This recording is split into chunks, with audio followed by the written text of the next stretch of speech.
مرحبا بكم مشاهدينا الكرام في هذه النشرة الإخبارية المفصلة، وهذا أبرز عنوانها: استقالة أخنوش من رئاسة الحكومة. قبل الخوض في تفاصيل هذه النشرة الإخبارية، لا تنسوا الإعجاب بالفيديو والاشتراك في القناة لكي يصلكم دائما كل جديد. قناة أخبار مغربية، إليكم التفاصيل. حسم محمد شوقي رئيس الفريق النيابي للتجمع الوطني للأحرار الجدل المتداول حول مستقبله داخل الفريق البرلماني في خضم النقاشات التي رافقت ترشيحه لرئاسة الحزب. وقال شوقي في تصريحه: أنا مستمر في رئاسة الفريق الآن وحتى بعد المؤتمر الاستثنائي لحزب التجمع الوطني للأحرار، كما يمكنني أن أستمر أو لا أكمل الولاية على رأس الفريق. وأكد أن النقاش المتعلق برئاسة الفريق النيابي غير مطروح في الوقت الراهن، موضحا أن الاهتمام داخل الحزب منصبا أساسي على إنجاح المؤتمر الوطني الاستثنائي المرتقب، بعيدا عن أي حسابات مرتبطة بالمناصب أو الترتيبات اللاحقة. وأضاف أن الحديث عن الأسماء المرشحة لخلافته لا يستند حسب تعبيرها إلى أي نقاش داخلي فعلي، متسائلا عن مصادر هذه المعطيات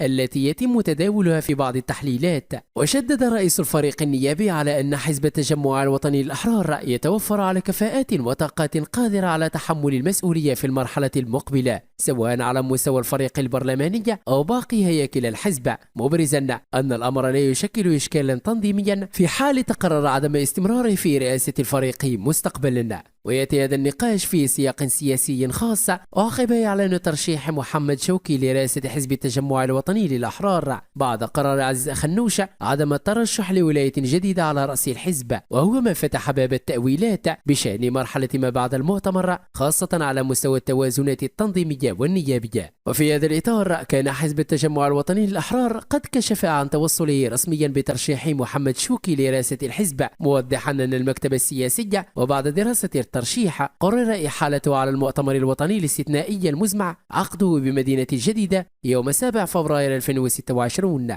كما أفاد بلاغ للحزب أن المكتب السياسي تدارس تقريرا قدمه رشيد الطالب العلمي رئيس اللجنة التحضيرية للمؤتمر، استعرض فيه سير عملية الإعداد والتحضير والضمانات التنظيمية الكفيلة بإنجاح أشغال هذا الاستحقاق الحزبي.